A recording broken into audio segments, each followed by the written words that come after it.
to the bowl. And then we're going to add to that a 1 box of instant vanilla pudding mix. And you can use whatever brand you want. The original recipe says Duncan Hines and Jello, but anything will work. Any of the generic ones or whatever you have on hand will work. Just add that into the bowl. And this is the best cinnamon bundt cake ever. Ever. All right, I like to give this a little mix just to kind of incorporate everything together, just to get us started anyway.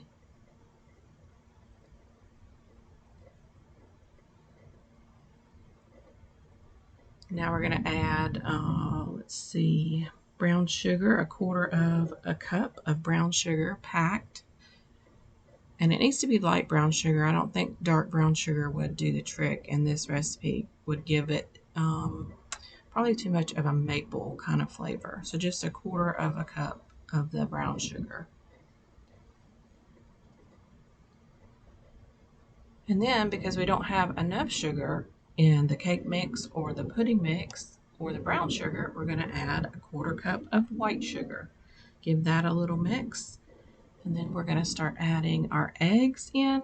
It calls for 4 eggs, but I have a local farmer here that gives me eggs that have double yolks because they can't sell the double yolk eggs. And you'll notice in this next one, it's giant, first of all, and there are 2 yolks in it, so I counted that as 2 eggs because it's pretty darn big. So we're going to add 4 eggs altogether. And does anybody else do this? I like poke my eggs because I'm so scared I'm not going to get one mixed in and there's going to be a hard yolk in the middle of my cake. Y'all let me know down below if you think that's true. It's probably not because I mix the heck out of it. But anyway, we're going to add 2 teaspoons of cinnamon.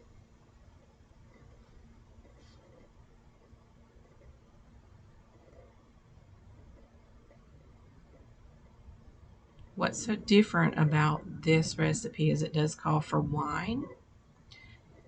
But right here, we're going to add 3/4 cup of water. Give that a little mix.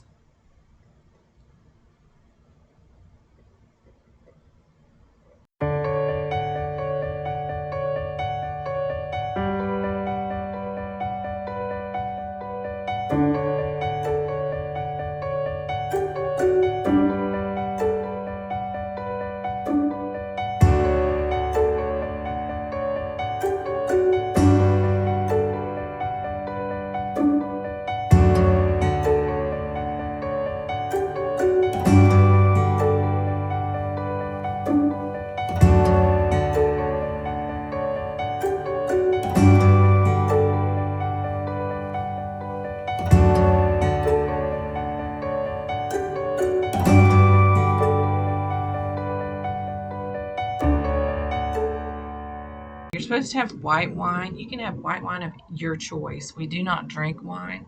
So I got what was called a cupcake wine. So, and it works really well in here. But if you have a regular white wine that you enjoy drinking, you can go ahead and add that in as well. And it is a 1/2 cup of white wine.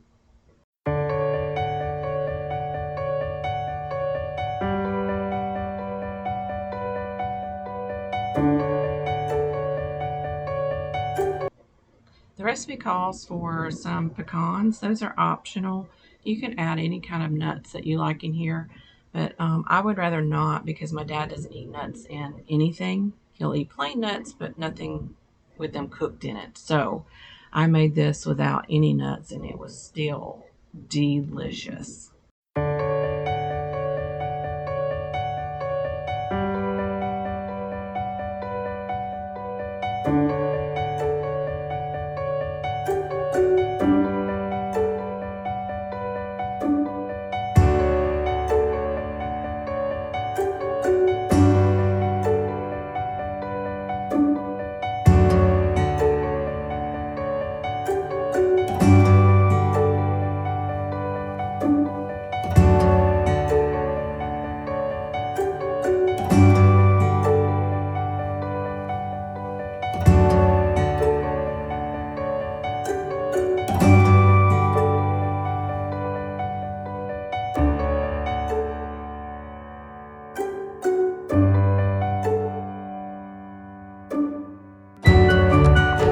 Now we're gonna start with the glaze.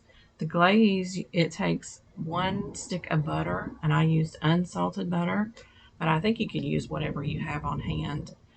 But I think the next time I'll make this, I will only have like a half a cup of the butter, and I think it calls for a 1 cup of sugar, but I think I'm going to cut that in half too and just do a half a cup or maybe 3/4 of a cup of sugar, because this is a really sweet glaze and the cake is already sweet, so I don't think you need that much.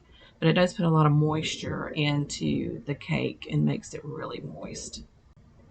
So we're going to cook this, and we don't want to boil it. As you'll see in just a minute, I don't boil it. You'll see the edges of it have little bubbles, and then it will kind of create this kind of foam on the top without boiling, and that's when you know that it's done and it's ready to be put on your cake. So while that's almost to the boiling, well, not the boiling point, it's almost ready to be poured on the cake. I'm checking the cake with a skewer, and it is done. So we're going to take it right out of the oven and then let it sit for just a minute. And you do want to pour this glaze on the top of it whenever it is warm. See how it's kind of bubbly on the edges and then it's kind of foamy on the top? Now it's time to add it to the top of our cake, which will be the bottom. But it's going to soak right in there and be so delicious. And here's our cake, and we're going to add that glaze to it. Just be really careful because the glaze is hot and I want it to in. So what I do is I take a little spatula, and you'll see me pulling the cake away from the pan a little. That way it kind of gets down in there good. I do this in the middle and on the edges of the outside. That way it doesn't overflow, and like I said, it gets way down in there. And then I dump all that glaze right on there. Now the hardest part is waiting for it to cool some before you turn it over onto a platter and you get to enjoy it.